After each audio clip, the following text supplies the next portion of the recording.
friends, it's Neil and Martin here, and welcome to this week's episode of Get Your Comic On. Say hello, Martin. Hello, Martin. Okay, so it's a very exciting week this week, isn't it? There's been a lot going on this week. Not just that, but this is the first time we're ever coming to you from not one, but two microphones. He's nodding, you're supposed to talk into it. Yes, I'm still getting used to the new microphones. If I'm really quiet or really loud, it's because I haven't quite judged the distance. This is the first time we've had two microphones because we've upgraded this week. So on this week's episode, we're going to be talking to you about Disney's Aladdin, which we saw a couple of weeks ago now. We weren't able to talk to you about it until it was out in cinemas because of the review embargo. We're also going to be talking about an X-Men event that we went to this week for Dark Phoenix, which was interesting. We got a couple of comic books to talk about, and we're also going to be looking at the finale of Doom Patrol and the first teaser trailer for Picard. What do you want to go with first? Shall we talk about Aladdin, since there's been such a long wait to talk about it? Okay. Well, before we get into this one, have a little listen to the trailer. Phew. T? Aladdin! How did you get past the guards? That was challenging. You cannot just break into a palace like you own the place. If you don't have anything, you have to act like you own everything. You stumbled upon an opportunity. I can make you rich enough to impress a princess. What would I have to do? There's a cave of wonders. Bring me the lamp. O great one who summons me, I stand by my oath, loyalty to wishes 3. I'm kidding. Rush in.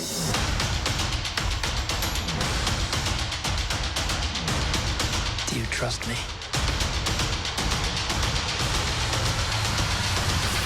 Plaid. Do we need the top knot? That's my little cherry on top. Rated PG.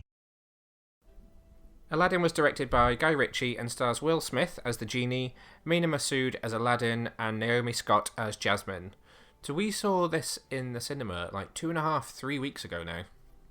We had the privilege of getting to go to a preview screening alongside the lovely Hulks. And I had Graham Norton sat behind me too, which was quite exciting, wasn't it? And that other person, from... Kate Garraway from ITV News. That's the one. I forget her name. It's just that lady. I can see that you're slightly paranoid and staring at your wibbly lines on the screen to make sure you're not too loud. So, having seen the trailer for this film, what were your thoughts about it beforehand? Were you excited to see the film? No, I'll be really honest. I felt like I didn't need another Aladdin. We haven't really watched the live-action Disney movies. I feel at some point that I've seen Beauty and the Beast but didn't really enjoy it, and I think I may have slept through most of it. I haven't seen any of the live-action Disney movies at all. You've seen Maleficent, right? No. I've seen that film too. Okay, so I've seen 2 and you've seen none. I obviously must have watched them when you weren't around. Yeah, I've not seen any of them. So why were you not excited to see this? It just didn't feel like it needed to be remade. I don't think any of them feel like they need to be remade. No. Just leave them alone. But was there anything specific about having seen the trailer that had put you off even going into it with an open mind? There's nobody can do Robin Williams other than Robin Williams. But I didn't to slightly skip ahead. I didn't feel like Will Smith was trying to be Robin Williams. But it's just such a iconic character that it just feels like you just don't go there. It's true, one of those things that you just shouldn't touch. Okay. Well, for me, I tried to go into it with a really open mind. I would say Aladdin is my favourite of the animated Disney movies. So I had that trepidation of I don't want to see one of my favourites from childhood remade and done really badly. But at the same time, I had an open mind and it could have been good. And I like Naomi Scott because she was the Pink Power Ranger in Power Rangers movie in 2017, and you know. I think there's massive bias already for this review purely because there's a Power Ranger in the film. No. We'll put that aside. You have to put that aside. But yeah, I was anxious about whether it would be good or not. So, okay, put yourself 2.5 weeks ago in your seat in the cinema watching the film. What were you thinking as you were watching it? Oh my god, why have they done this? Really? For the first half an hour? It took a while to get going, didn't it? It wasn't until they did the Prince Ali scene that it sort of redeemed itself, but that first bit was like, oh god, why? Yeah, fair play to them for the new bookend. I thought that kind of worked. I kind of liked giving it some slightly different context as to who was telling the story, and I thought it was fairly obvious from the beginning how it was going to turn out, although there were certain aspects of it that weren't quite easy to pin down at the beginning. But I think for me in that first bit, it was just a bit lackluster in terms of the performances, but not the physical performances, the musical performances. So One Jump Ahead being my favourite song from the original, I liked seeing him do the parkour and stuff, jumping around the city, but the way he sang the song and the musicality was really fleur. Like, there isn't a word for it. If there was a word, the word would be fleur. It's a very good word, actually. Yeah. The way I've spoken to a few people about it since the embargo lifted is like you want to kind of grab the film and shake it and put some life in it. Like, come on! Like, there's just, I don't know, it's just really sanitized in that respect, and it's just a bit fleur. Coining a new phrase, fleur. I would agree. It's so it's very exciting. He's doing lots of parkour. He's jumping around. There's a monkey. It's all very like. It's a really good CGI monkey. It's a very good monkey, but the song was just a bit dull. And it's a really good song. Yeah, and there's certain parts of that song, like when he crashes through the window into. Did you tell me it was now a school, which was a brothel? Yeah, so it's now a school, but it was a brothel. When the women in that scene do their bit, it's supposed to be a comedy bit, and they're all supposed to be taking the mick out of him, but it's all a bit fleur. Yeah, it's like, you've interrupted math. Yeah, which isn't as fun as it's a brothel. Ah. But then they really, like you just said, they really redeem themselves when they do Prince Ali, because they do it on a massive scale, and it is probably about as close as you could get to recreating the animated version in a live action movie. And it's like, so you had the potential in there. You knew how to do it. You managed it once. Why can't you do this for every song? Yeah, but so we had to kind of suffer through that song and then a really underwhelming Cave of Wonders. Yeah, absolutely. Almost like the cave of some shiny stuff. I thought the CGI in that scene was really good. Once again, the stuff that you see in there is very good, but when they do the musical number, that's Friend, right? Friend Like Me. Yes. Again, is slightly laboured. Yeah, so a lot of so when you think about the animation and when they did A Friend Like Me and all the stuff he was singing about, you could see that, But in this version, they didn't do half of that, so when he was singing about stuff, then it wasn't actually happening. Yeah. It was almost like, because when we saw it on stage, that was the same thing. When I've listened to the soundtrack album to this since it came out, it sounds very much like a Broadway cast recording rather than, and I know that sounds weird because a musical's a musical, but there is something about it that has that slightly more theatre-like quality and a live performance quality than a film recording. And it felt very much like we were watching a recording of the West End show with a slightly bigger budget. And better actors. That one's up for debate. Okay, so flash forward to the end of the film, getting up out of your seat, leaving the cinema. We've just missed the middle. Your feeling now is a mixed bag that's left me a bit deflated, and I wish they'd just left it alone. I felt Disneyfied. For some reason, I was grinning like a Cheshire cat because I was like, oh, they got married. Oh, even though that happened originally anyway. So it managed to do its job for me in that I felt that feeling of, everyone got a happy ending, warm and fuzzy. But then hindsight is a beautiful thing, and I just feel a bit cold about the whole thing. I gave it a 5 out of 10 in my review. That's very generous. Yeah. I picked up on the usual stuff, though. So, like, Jafar is a very, very undercooked villain who I barely feel like he was in the movie at all. He's not in it enough to have much of a presence, which is a shame, because when he is in it, his performance is quite good.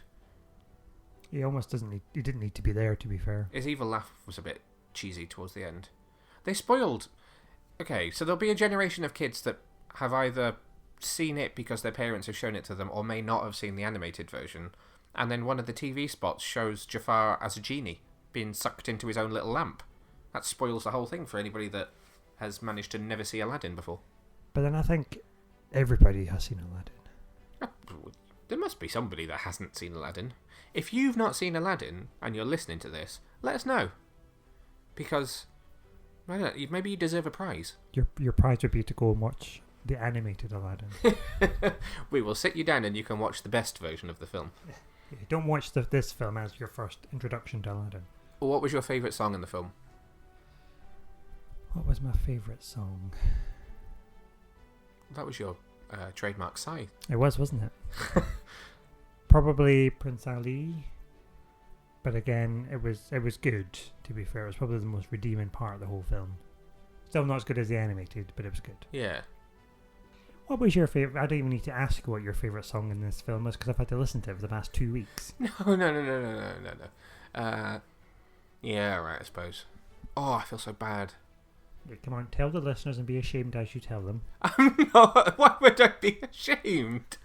No, I do think there is an enjoyability factor to the one new song in the film. Mm-hmm.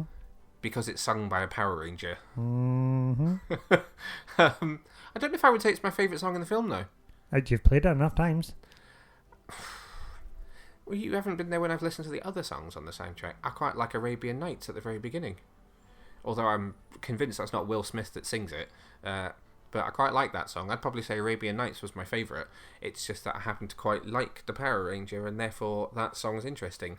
But that song, which is called Speechless and is the only new song in the film, throws up 1,000,001 questions.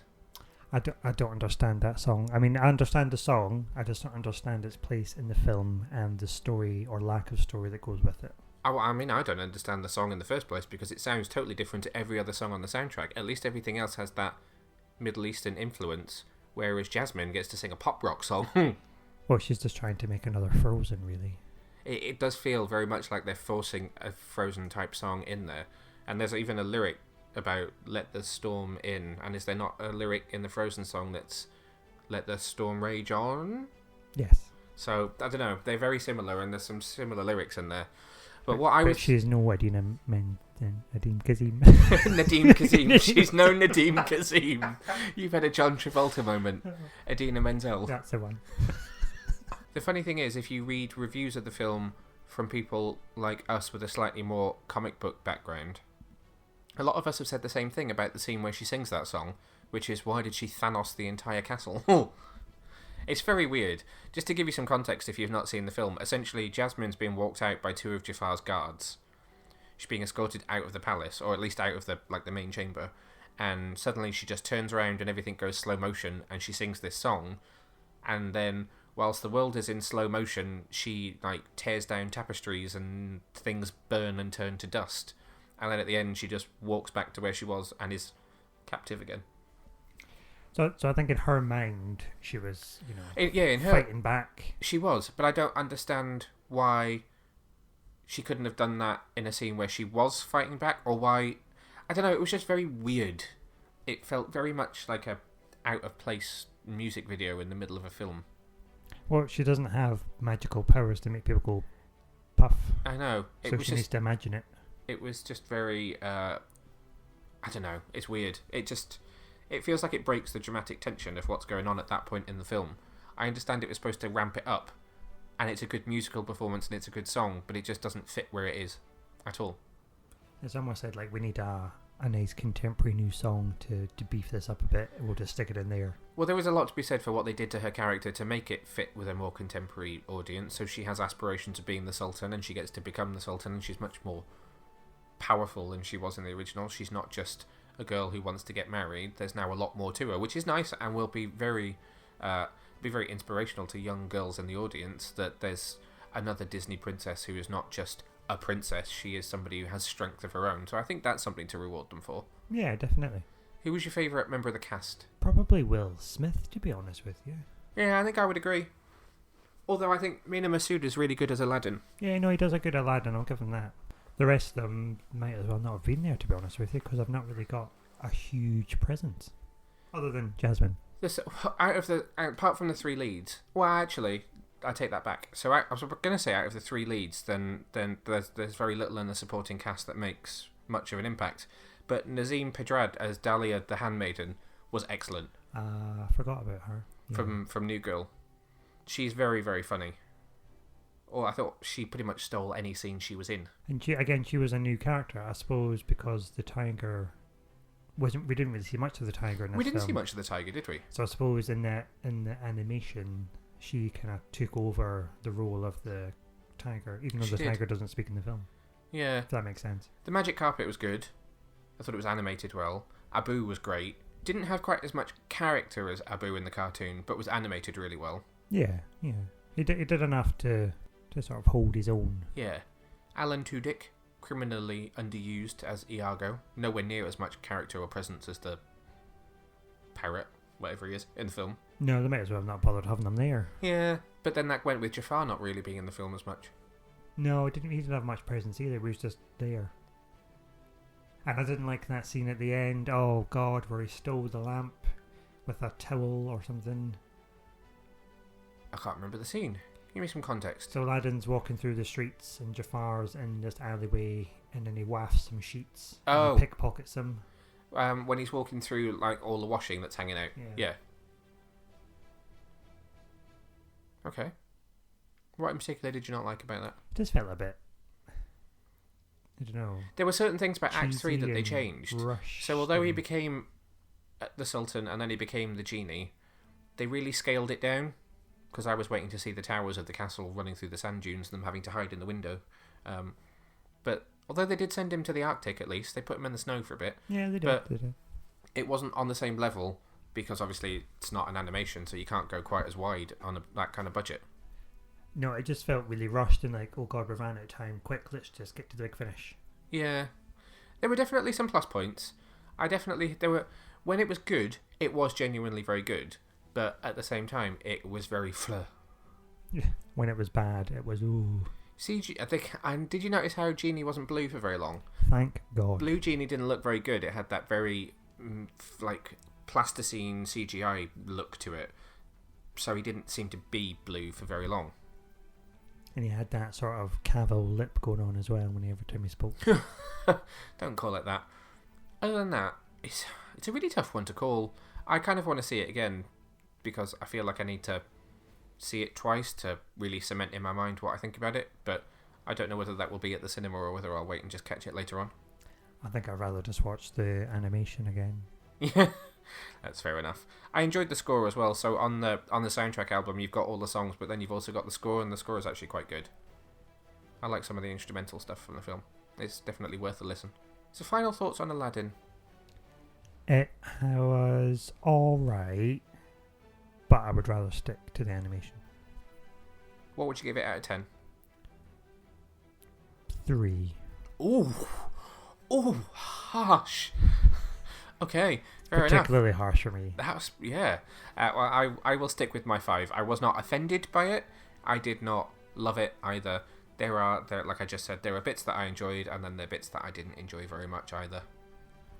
So Aladdin is in cinemas now. I would highly recommend you go and see it just to make up your own mind about it. But we'd love to hear from you. So as always, if you've been to see it and you want to share your opinion with us, let us know on social media at GetYourComicCon, or you can find Martin as @BoyWonder89. Myself, I am @NeilVag.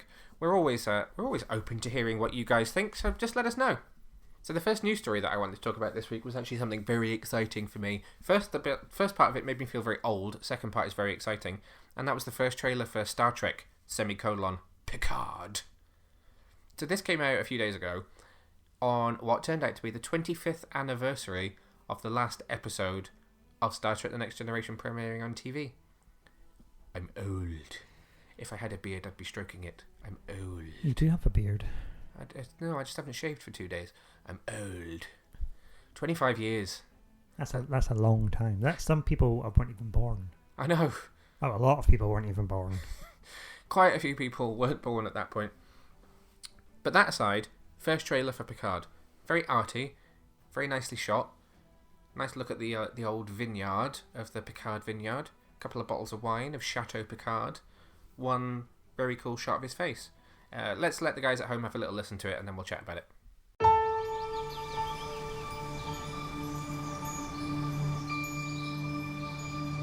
"15 years ago, today, you led us out of the darkness.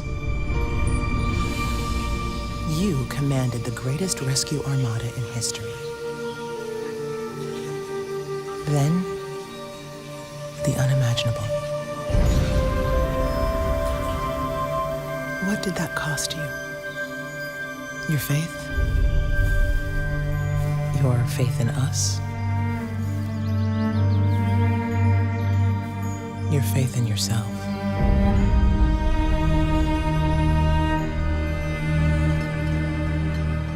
Tell us, why did you leave Starfleet, Admiral?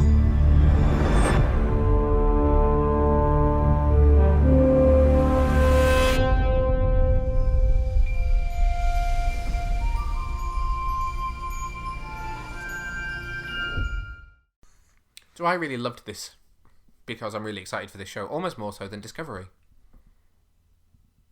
I think I would agree because this is a classic. It's a return to classic Trek, which is what we've all been really looking forward to. We want a bit of classic Trek. I'm very excited for the prospect of a bit of Janeway. Admiral Janeway, no less. I think ever since Voyager finished and the Next Generation series of movies came to an end, we've never actually seen, I say this in air quotes, present day Star Trek. You mean like a continuation of that timeline? Any timeline.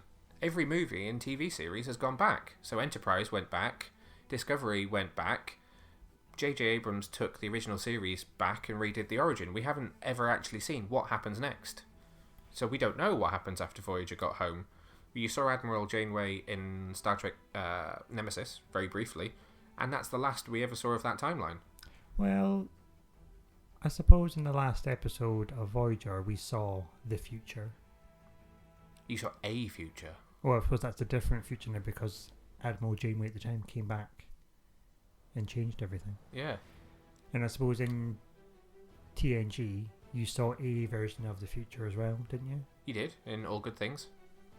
So it'll be interesting to see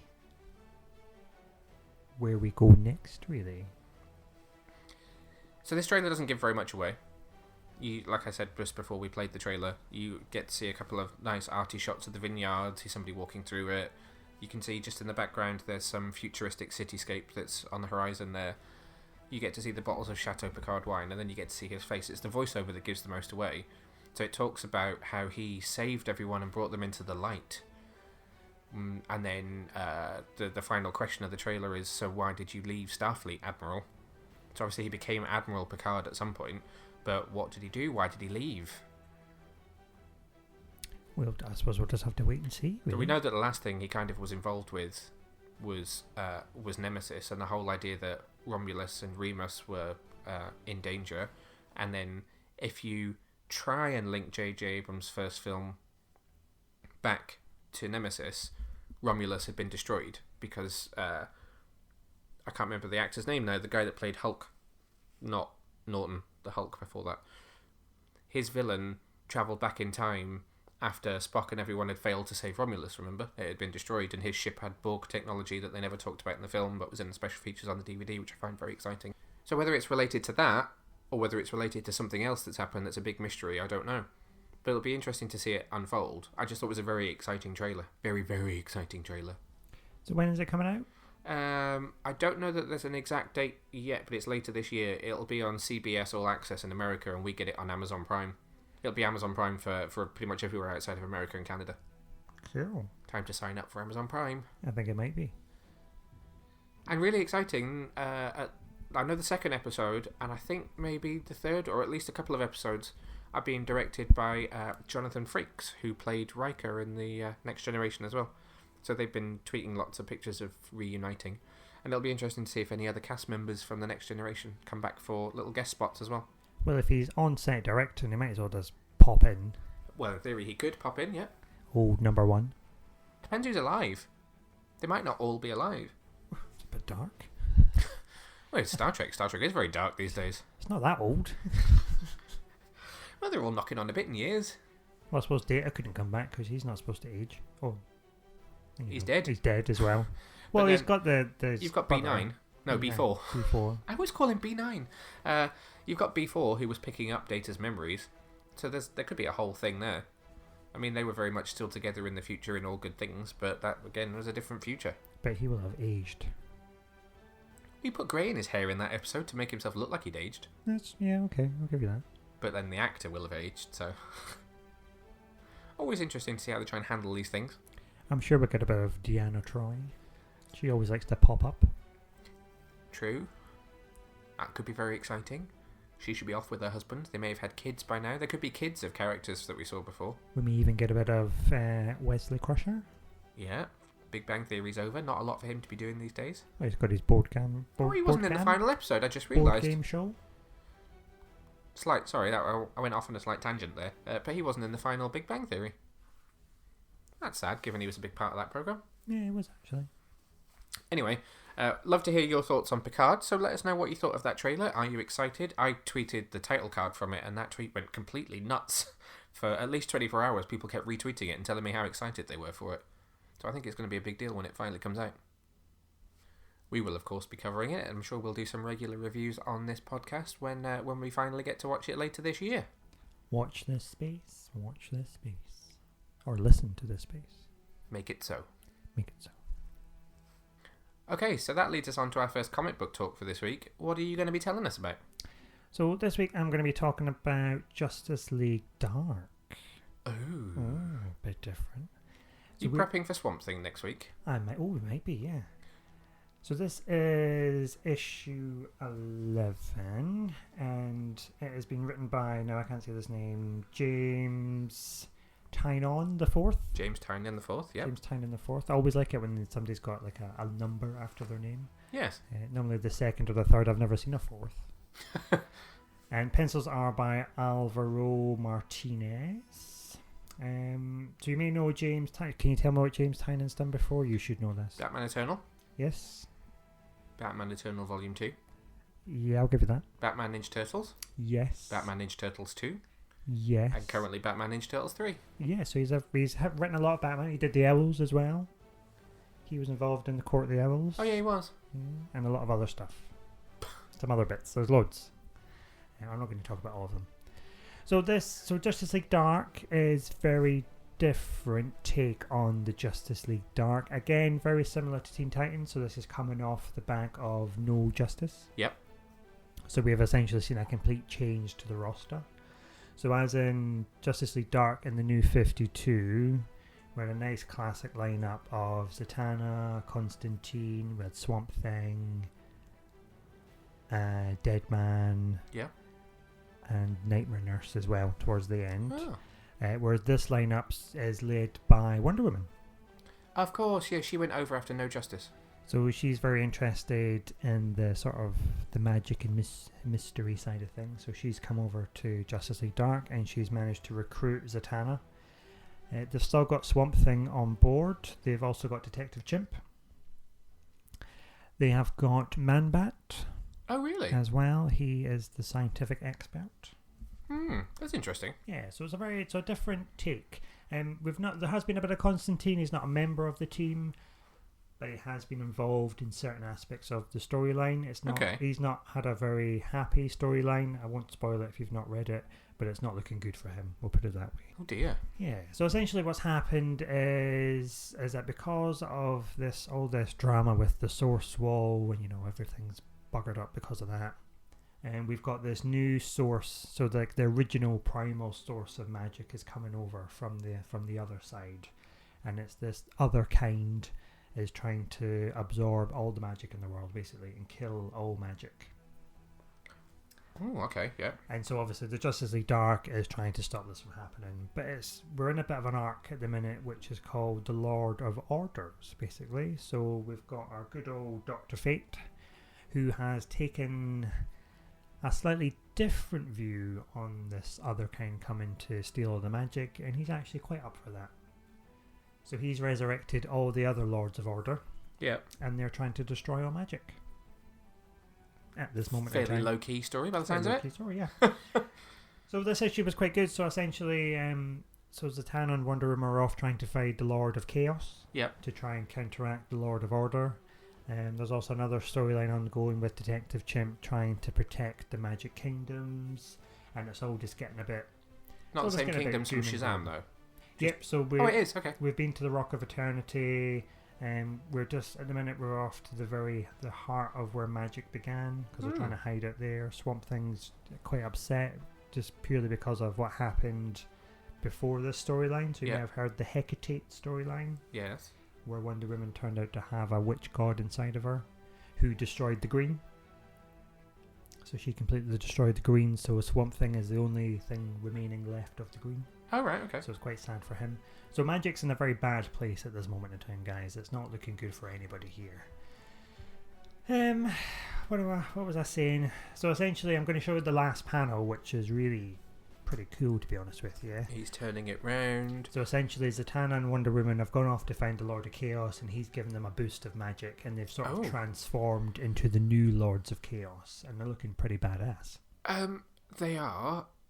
What do we think the chances are that people think that's a slightly over-sexualized version of Wonder Woman because she's wearing nothing but a gold W? A gold set of W's on her chest. They look very strong, though.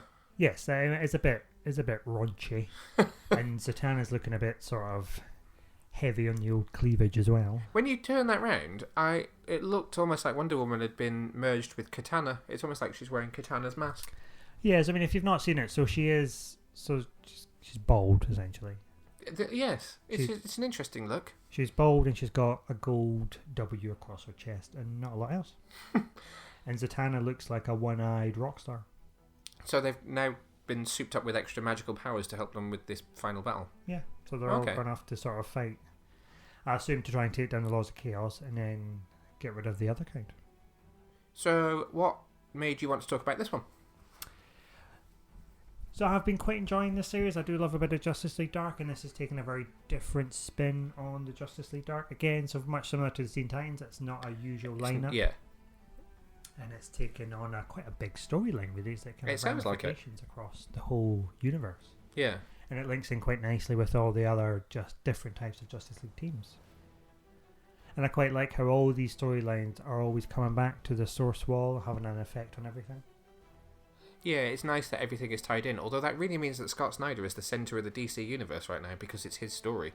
His story is essentially driving pretty much everything in that respect. Which is quite nice, actually. So I'm quite intrigued to see where this goes in the end. Yeah. Scores on the doors out of 10? I'm going to give this one a 7.5. Ooh, why the half? Just because I can, really. Okay. Yeah. It loses a half mark because they are a bit racy at the end. Costume-wise. Okay. Well, thank you very much. We look forward to hearing what comic book you will be talking to us about. Maybe not next week, but maybe the week after. The reason I say that being that whilst you're all listening to this, we're recovering from 3 days at MCM Comic Con in London, and it'll be our MCM special next week. So we've got a lot going on, so we may not fit in a couple of comic books next week, but we'll see what we can do. We'll see what we can do. If you've got any requests or comics that you want us to chat about as well, let us know. We're very happy. We're always interested to take requests and read something a little new. So I think that now is as good a time as any to have a little chat about Doom Patrol, the final episode. Not called Final Patrol, but referred to fondly as Ezekiel Patrol. Have a little listen to the preview for this one, as always, and then we'll have a little chat about it. The race car driver, the basket case, the test pilot, Hollywood actress, And Cyborg, a real superhero. LOL. You both just want the chief. Come and get him. What exactly is planned here? Send a text to Batman. Yes! I have become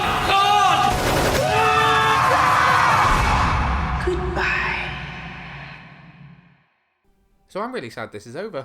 I'm really sad it's over as well. It's been a long journey of 15 episodes. It certainly has, yeah. I actually think this was the most bonkers of the whole lot of them. When you think about the first kind of 10-15 minutes that were fairly slow, and I almost thought, ooh, where's this going? It then just goes pretty much nuts. Completely nuts. Like inside of a giant rat. Then inside of a cockroach kind of nuts. And then you've got some interspecies relations. Yeah. Oh, yeah, that was creepy. Yeah. Okay, start at the beginning. So we picked up where last week's left off.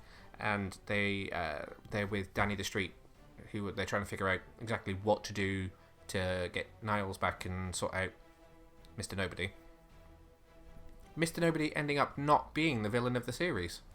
No, that was interesting. So we got to the end and he was like, "You've got to tell them, Niles. Tell them the truth." Yeah. And what was the truth? That he's just not a very nice man. Yeah. But then it's quite sad in a way because it's almost like he was searching for a family, so he had to make his own family. But he did it in a very wrong way. In making his own family, he used them all to his own end, which was to try and extend his own life for the sake of his daughter. Yeah. Whose face we didn't see. No, but I did get very excited then. You got very excited. Yeah. So if you've been listening to us talk about Doom Patrol for the length of this season, apart from that little gap in the middle where we sort of stopped, you'll know that we were saying when it first started that we hadn't read any Doom Patrol, but Martin has actually now finished Volume 1 of Grant Morrison's Doom Patrol run and has a bit more insight as to what's going on. So you got very excited, didn't you? I did. I mean, don't ask me exactly what's going on because, much like the TV series, it is a very weird comic book. And it is a very bizarre storyline. But I have met the Chief's daughter in the last issue. But they certainly spent the last 2 episodes setting up Mr. Nobody to be something different to what we thought he was. I mean, his origin that was in the last episode set him up to be a bit of a loser. And at this point, you kind of feel slightly sympathetic towards him because really he wants to be bad, but he's just not very good at being it. He is just a nobody. He is just a nobody. Yeah, he is Mr. Nobody. So I think there was some great irony in pulling the rug out from underneath us because we actually met Ezekiel in the first episode, or was it the beginning of the second one? He's there right at the very beginning of this story and is not really a constant all the way through like Mr. Nobody is, and then bang, he's back. Giant. And giant, and then not so giant. It was a good culmination of the whole season though. They tied everything up really nicely. So you saw them really properly functioning as a team and functioning as a team for real. Rita stepping up and standing in the street and kind of facing down the villains firsthand. You had... I was surprised we didn't really tie up anything more with Robot Man and his daughter. I don't know why, but I figured that might come back this season, but obviously not. You got a little bit more closure for old Vic after that very weird dream sequence that he had where he was laughing at himself. I found that very creepy.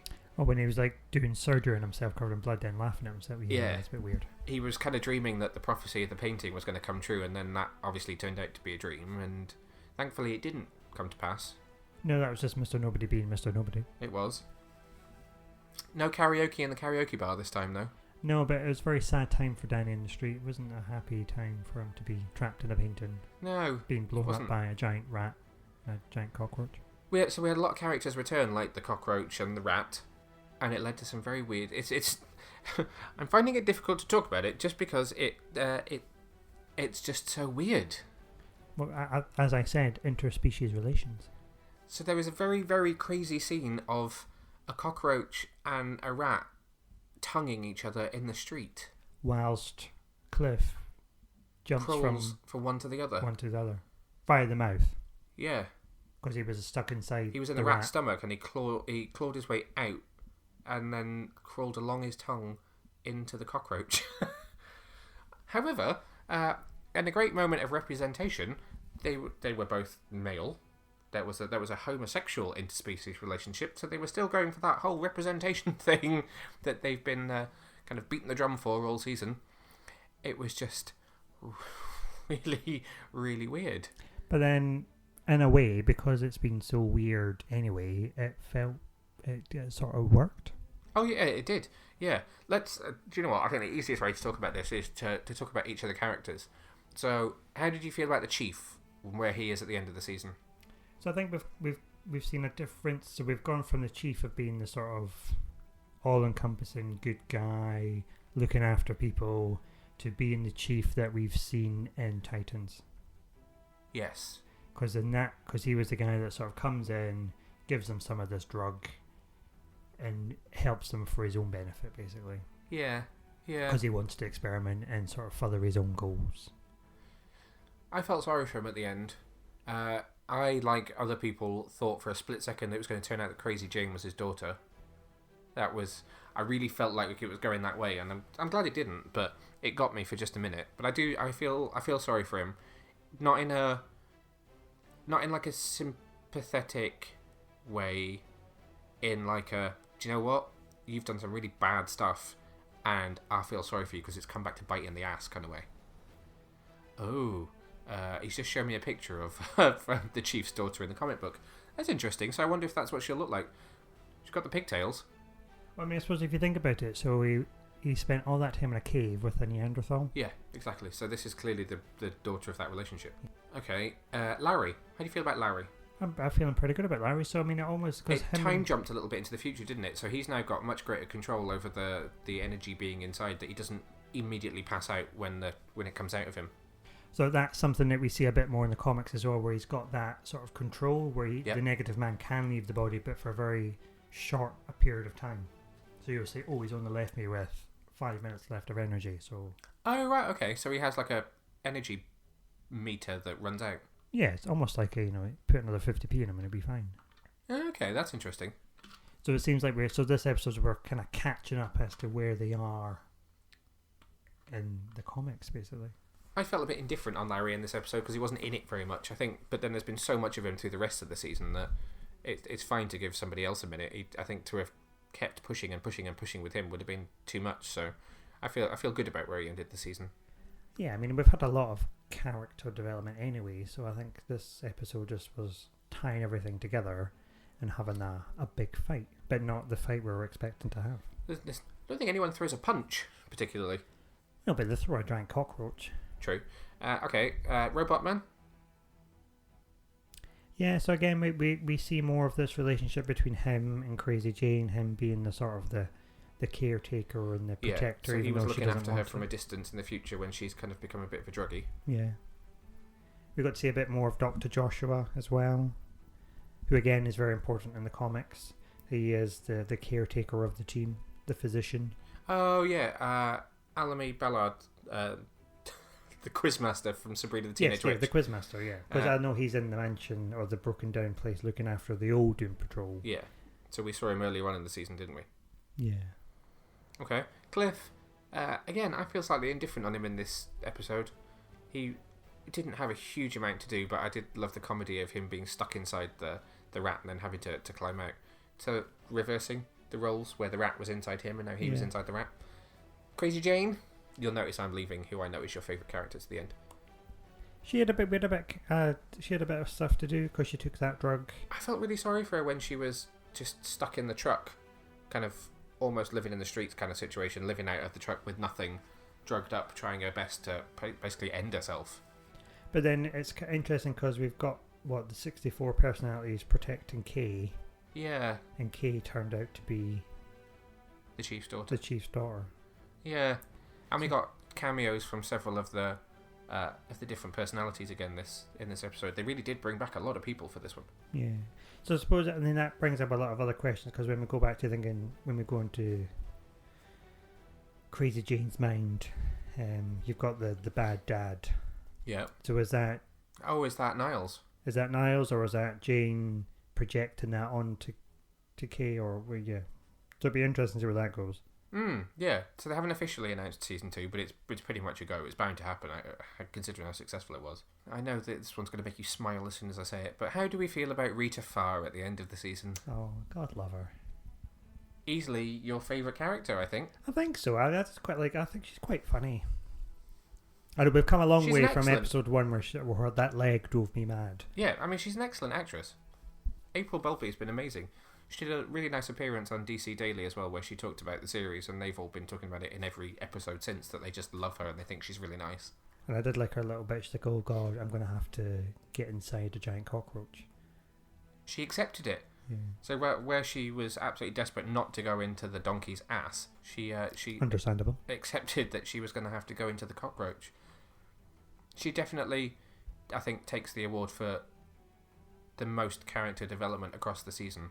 Ever so slightly more than Larry. I would say Larry is pretty close, with probably Jane and Cliff lurking somewhere slightly behind. I missed Vic. We'll get to him in a second. But I think I'd say she's been my favourite character probably overall in the season. I quite like the dynamics between her and Larry, though. They complement each other quite well. They do very well. They're like the mother-father role, almost. What about Vic? What about Vic? I mean... Again, didn't feel like he had much of a presence in this episode, but he was there blasting stuff in inside the painting and everything. Yeah, he was just there, really. Yeah, I wonder about whether it now needs to move him on slightly. Whether he needs to come over to Titans at some point in Season 2, or he just needs to transition off elsewhere, I think. I think we've done everything we can with him. That sounds really harsh, but I don't mean that he's not a good character. I just mean he's been that loner kind of guy. He's found some like kinship with these characters, but also in the course of the last few episodes, he's found out what really happened to his mum. He's had the whole thing with his dad where he beat him up because of Mr. Nobody kind of clouding his judgment, and they've come to a place of acceptance in their relationship that I think that they can probably move on now. It feels like he's done everything he can do and he can go on to bigger and better things. Yeah, he can take those steps to the Justice League, so Titans. Yeah. But then that's going to be a very busy cast if you've got Donna and Jason and the rest of them. Yeah. We'll see. We shall have to see. Highlight moment of the episode for you? I think them coming together as a team. So acknowledging that the chief was a bad man, but accepting that, okay, you shouldn't have done that, but if he hadn't done that, then we wouldn't have been all together. So pulling together as a team and then socking it to the cockroach. I would agree, as I think the excitement of that was that they all chose to do it. They didn't feel like they had to. They didn't have to do it for the chief. No one was forcing them to do it. They all individually chose to be a hero. And I think that's a nice little message for it to close out this first chapter on. Anything you didn't particularly like about it? No, I mean, it was weird, but it's always weird, and I quite like that, so... No, I would say the same. There wasn't anything in particular that I would say was a low light for me. Scores on the doors out of 10? A solid 8. I would say 8 as well, I think. And with that, we sign off on Doom Patrol for Season 1. Oh. If you've not seen it, go and watch it and accept the weirdness and embrace it. Hopefully Netflix will announce that they're going to show it internationally at some point soon. Otherwise, there are ways by which that you can watch this show, but it's so worth it. And that means that next week we will have the first episode of Swamp Thing, which is, well, I'd say it's looking pretty exciting, but we would already know that having seen the first 2 episodes. But we can't tell you about that just yet. But it is very exciting. It is very exciting indeed. And that is the pilot's directed by Len Wiseman, who directed the first couple of Underworld movies and is one of the masterminds behind Underworld, which is, a solid little movie franchise that we both quite enjoy watching. It is a family favourite. And it's executive produced by James Wan as well, who directed Aquaman and is known for his horror roots. So it's going to be something really special, I think, when it starts. The first episode's on DC Universe on May the 31st, so you can catch it from then, and we'll be picking it up for review in a later episode of the podcast. So what comic would you like to bring to the table today? So I'm going to be talking about issue 20 of Saban's Go-Go Power Rangers. Ooh, it's a bit different. Yeah, so it's from Boom Studios, who now do the new version of Buffy and Angel. And it's written by Ryan Parrott, with art by Eleonora Carlini and Simona... Whoa, never going to be able to pronounce this. Simona Di Gianfelice. Di Gianfelice. That sounds about right. Coloured by Raul Angulo and a cover by Marcus Toe. The little synopsis for this is, with Rita on the hunt and the students of Angel Grove in danger, the Rangers are forced to make fast choices to protect their friends. With the clock ticking, Zack must decide whether he will listen to Zordon or disobey the direct orders if it means helping others. So this started out 20 issues ago as a companion series to the main Mighty Morphin Power Rangers. So the main series focuses on the typical kind of action that you would see in an episode of the series. So you get little bits of them in their high school life, but focuses on them morphed and fighting against Rita or Lord Zed or whoever it is and their particular villain of the week, and then you get the Megazord action, and it has that normal type of formula. Whereas this series was set up to focus a little bit more on the teenage drama, So it looks at them a little bit more when they are out of costume and what's going on in their normal kind of everyday lives. And a lot of it is centered around different time periods before what they call Arrival Day, which is the day when Rita and monsters first attack. So this issue focuses on Zack and starts out 5 years before Arrival Day. And it starts out with a little flashback where he first goes to Ernie's juice bar that you will remember from the series, where they all hang out. And you get to see the opening day of Ernie's, so they have a little ceremony to open it. And Zack doesn't really want to go, he doesn't want to do that, he just wants to stay at home and kind of do his normal thing, play computer games or whatever. And whilst there, he meets Jason for the first time. So you get to see the first meeting of the two characters and how they come to be best friends. Flashes forward to the present day, and the juice bar's being attacked by Goldar and Rita's little army of monsters. And you get to see a little bit of the action there, but again of the team in normal costume, not dressed as the Rangers. And it's just really cool because it focuses on much smaller character moments rather than the stuff that you expect from Power Rangers. And it's quickly become probably my favourite of the two different versions of that franchise. Just because it does something slightly different with it. Although they're doing huge things with the story in the main series, having done the Battle for the Grid storyline and bringing in Lord Drakon. It is still just Power Rangers but ramped up to like an 11, whereas this just really turns up the character, and it's interesting to see the dynamic between them. And similar to what they've done with Buffy more recently, it's slightly contemporized, so you do get to see the characters fleshed out a little bit more into what you would expect them to be like in a modern day version. So there's a bit of a relationship that goes on between Jason and Trini, which is interesting, Red Ranger and Yellow Ranger. Just because of what's been happening in the story, it kind of pairs them off. And there is some typical action in there. There's a different version of Alpha as well from another dimension that's come into it, because it does companion with the storyline that's going on in the other series. But there's just a lot going on that makes it really interesting to read, and it really fleshes out the whole franchise of Power Rangers in a way. Sounds very exciting. It is. It's cool. And they're not just fleshing out the heroes, they're fleshing out the villains as well. So in the latest couple of issues, we've met Rita's mum, and we're learning about who Rita's dad was. And actually, the mum very much wants her to be a force for good, not a force for evil. The dad was evil, and it's a whole good versus evil comes together kind of thing. And how Rita is slightly torn as a villain, but ultimately leans towards the dark side. There's probably a bit of a Star Wars analogy going on in there. It's just it's a very fun, very cool little series. It's not too heavy. It's not the kind of thing that you read and afterwards you're a bit like, okay, like I need a minute, like give me a minute. It's good, it's fun, it's quite high on spectacle. The artwork is excellent. Every single issue has been really stunning in terms of the artwork. It's a great one to look at as well as to read. Really well written. Definitely something that I think people who aren't necessarily fans of the TV series could also get into as well, because it fleshes it out a lot more. And what are your scores on the doors? I would give this issue a 8. I would give this an 8 out of 10. That's really fun read. Sorry, I was a bit more brief there than you were with yours, but it's very, very succinct. Thank you. So our last little segment for this week. We're nearly at the end. We're going to talk about X-Men Dark Phoenix, because we got to go to a special little event this week where we saw probably about 20-25 minutes, maybe half an hour of the film. I think it was about half an hour, to be fair. It was quite long.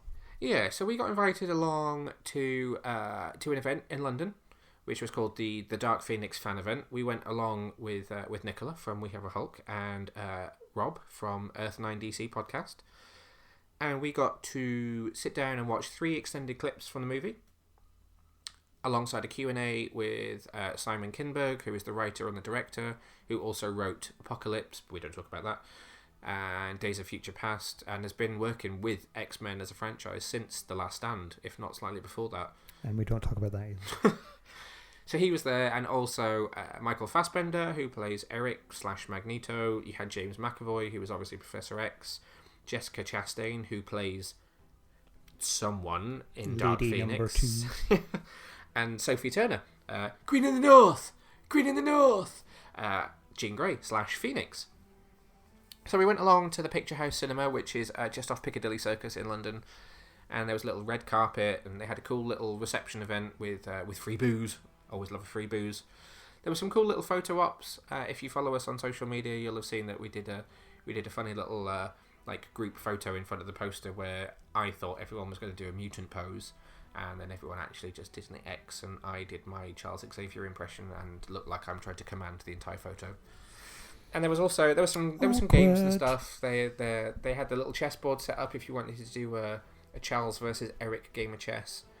And then we went and sat down and did the Q&A session and watched the film. A little bit disappointed that our goodie bag had like a X-Men Dark Phoenix bingo dabber and bingo card, but we never actually got to play it. No, and the dabber did cause a lot of drama as well. Or my dabber caused a lot of drama. Well, no, it was mine. You were trying to fix my dabber, and unfortunately covered everything that you were wearing and I was wearing in red ink. Yeah. It washed out, thankfully. That's the good news. It washed out. Although I did have to iron an extra shirt for the following day at work, because there was a lot of red ink. It was. So it was hosted by one of the guys from the Empire podcast. He came out and kind of introduced everything, and they did a little quiz first and gave out some signed posters.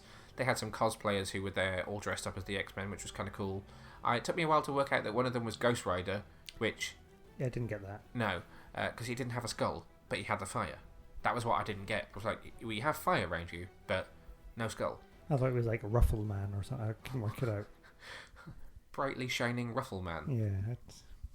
And then they sat down and did the Q&A, which was really interesting. Rob actually took a couple of videos, which he kindly gave to us, and they're on our YouTube.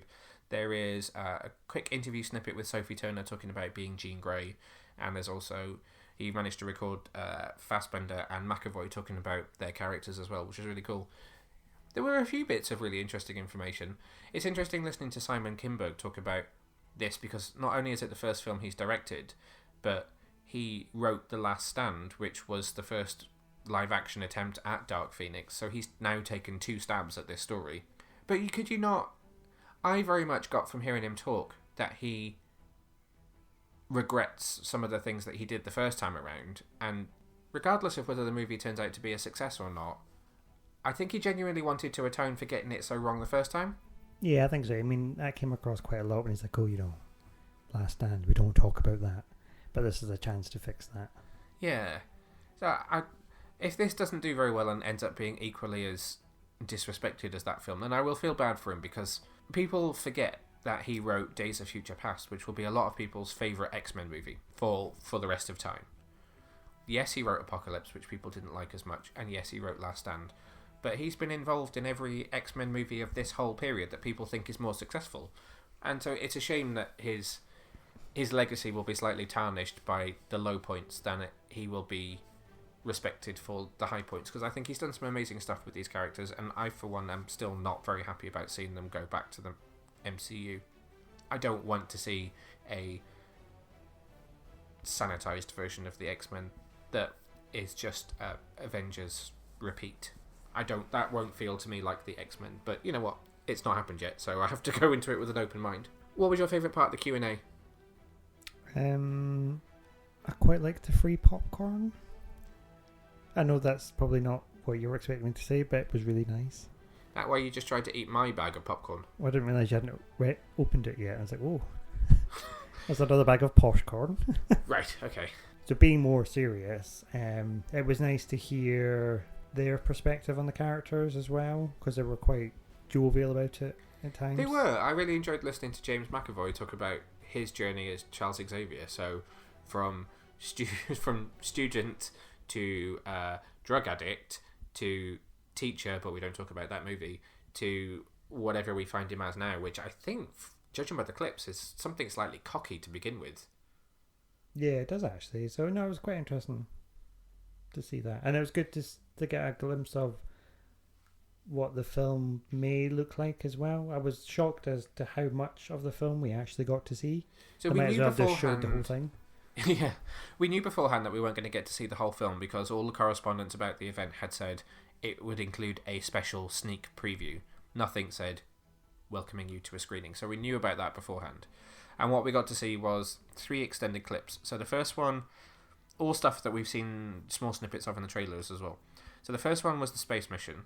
So we didn't just see the X-Men in space. We saw from the moment the Blackbird rises out from the basketball court and takes off into space, to the whole space mission, to Jean being infected with the Phoenix Force. But we also then got to see them come back and arrive back on Earth, and then a little bit of what happens afterwards. And it cut off just when we were about to learn probably the origin of Jessica Chastain's character. So, what did you think of this clip? Oh, I should say, actually, sorry to cut you off before you start, but a section of this clip is available on our YouTube channel. So if you head over to YouTube and just search Get Your Comic On, we've got a number of clips on the movie, including the space mission. What did I think of this clip? It was okay. I felt a bit cringy at the start with that really awful CGI basketball court. See, I didn't get that was CGI. I mean, obviously I knew it was CGI, but it didn't feel bad to me. It was just when it was sort of opening up, I thought, oh god, that's not good. Okay. I don't know why I just honed in on that. Yeah. Yeah, that kind of distracted away from the rest of this. I mean, the rest of it was a bit exciting, you know, going into space. I thought it was really nice seeing them, as Simon Kinberg said when he introduced the clip, something that we've never seen in any X-Men movie particularly is them really fully functioning as a team. Yeah. And we saw that here. Like,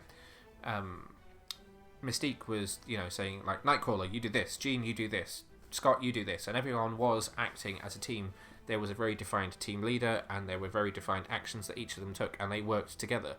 And that was really cool. I also really like the new uniforms. Yeah, I do like the uniforms. It reminds me of that comic that I read that was then cancelled last minute.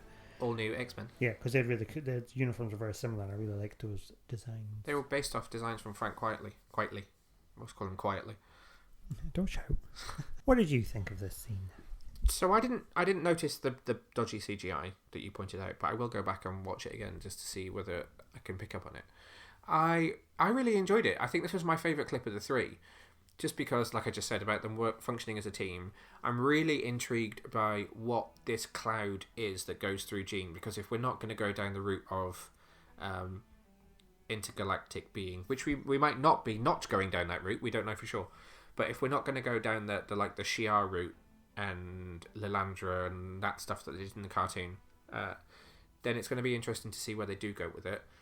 It was really teasing to finally see part of Jessica Chastain's character.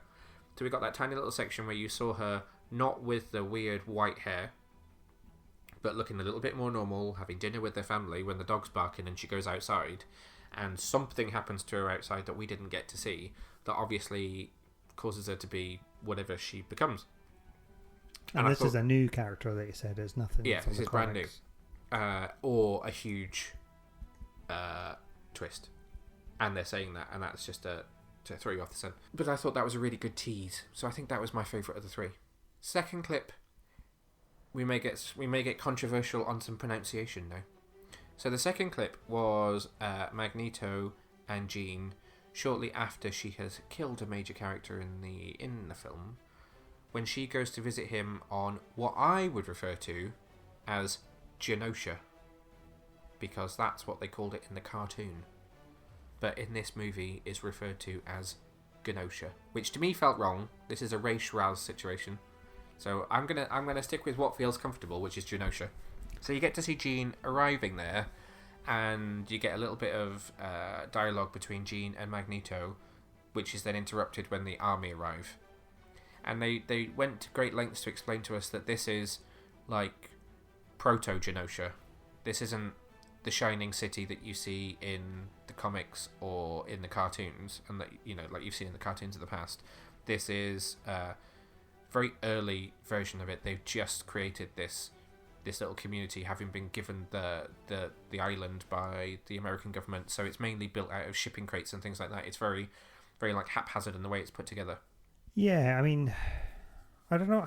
You've just done it again. That's your second sigh of the episode. It is. I'm just trying to formulate a thought on these clips. I was really impressed. So, if you don't mind me speaking for a second, I was really impressed by what they explained to us afterwards, that the stuff with the helicopters was pretty much 95% practical.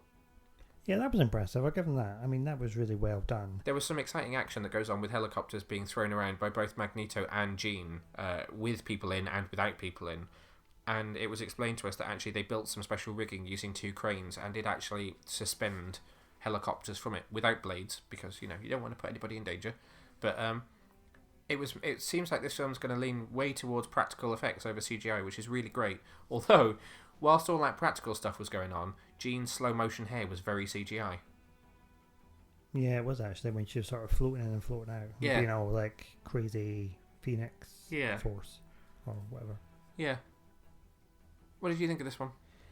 I think it gave a lot of the story away. In what way? I don't know, there was just a lot of stuff that you were like, oh, so that's what happens, or okay. Well, we already know who dies because it's been shown in a trailer and they've discussed it very openly as to who dies. I didn't know that. So. Oh, right, okay, so it's very openly discussed. Spoiler alert for the next 5 seconds if you want to skip it. That Mystique dies. Yeah, see, I didn't pick, and when we saw the third clip, I was like, oh, well, they've just sort of ruined half the story here. Yeah, so no, Kinberg has said it in interviews. Mystique dies. And I presumed that was going to happen from the beginning because Jennifer Lawrence just hates putting that makeup on and does not want to be in these movies. I don't think that she dislikes them. I'm not saying she hates doing it. I just don't think she likes the makeup process, and she's been very vocal about it. So she's only in this one for, Act 1. So she'll do that whole mission to space. She'll be the leader of the X-Men, and then she dies in the scene in the trailer that I just recreated at Comic-Con. Oh, yes. So a lot of the movie is going to focus on what happens after that. That Eric's going to want to take her down because she killed Raven. And they've got that special bond. And that brings them out of sort of being peaceful, building his Genosha. Poor Magneto, he was a villain, and then he wasn't. And then he was married, and then his family got killed, and so he wasn't a villain anymore. He wasn't a hero anymore. He snaps in and out of hero and villain at will. Anything else you want to say on this clip? No, I think it's very, very good use of practical effects. Yeah. And it does it brings in a lot of extra things that we've not seen on live action before, like Genosha, or whatever you want to call it. Genosha. Ganache, yeah. It's almost like knife. But yeah, no, it was interesting. Yeah. So third and final clip was, I think, difficult to place in this movie, and there's been some debate over this one as to whether it's part of the third act or whether it's still quite central to the movie, because we know that they refilmed a lot of the third act, and supposedly it went from being in space to being set on a train. Now, I think from the trailers, that's a military train that we've glimpsed with soldiers who are in uniform with a patch on their arm that says MCU, which is quite ironic. The X-Men being captured by the MCU. Get it? Analogy for what's happening in real life. Well done. But I don't think that that's the train sequence that we saw in this clip, because that was an underground car and not this armoured train thing that you see later on. So what we saw in Act 3 was Magneto and his team, featuring a character who you wouldn't necessarily expect to be on Magneto's team, facing off with Charles and his team in New York whilst they're both trying to track down Phoenix Jean. So you got to see a bit of a fight in the street, and then a very cool practical effect where Magneto pulls a subway car through the wall of a building. What do you think on this one? Yeah, I mean, it was just a classic action scene, really. With nice use. I mean, it was very impressive that was an actual subway car being flying through a wall, with Michael Fassbender actually being the one stood in front of it, if that story is to be believed. So that was all very well done. Fight sequence was very fighty. Typical fight sequence. I wasn't really sure about the guy on Magneto's team who has dreadlocks as whips. That was a bit weird. I don't know. Is that comic accurate, or I don't know. It's not a character I was aware of, but it could well be. Yeah, it was a bit weird. There was an F-bomb from Cyclops. Yeah, a very unnecessary F-bomb that felt very forced. Now, in theory, if that film is going to be rated PG, or 12A, sorry, I've taken you back to the 90s there, they can only do that once, I think. There's a certain number of F-bombs that you're allowed before you tip over from 12A into 15 territory, or too many and you've just jumped into 18 territory. So it's a 12A, so I guarantee you that's probably the only F-bomb in the movie. I mean, if you're only going to have one, you could have used it a bit better than that. I suppose he's taken over from Wolverine in a way. He's normally the one F-bomber in the movie.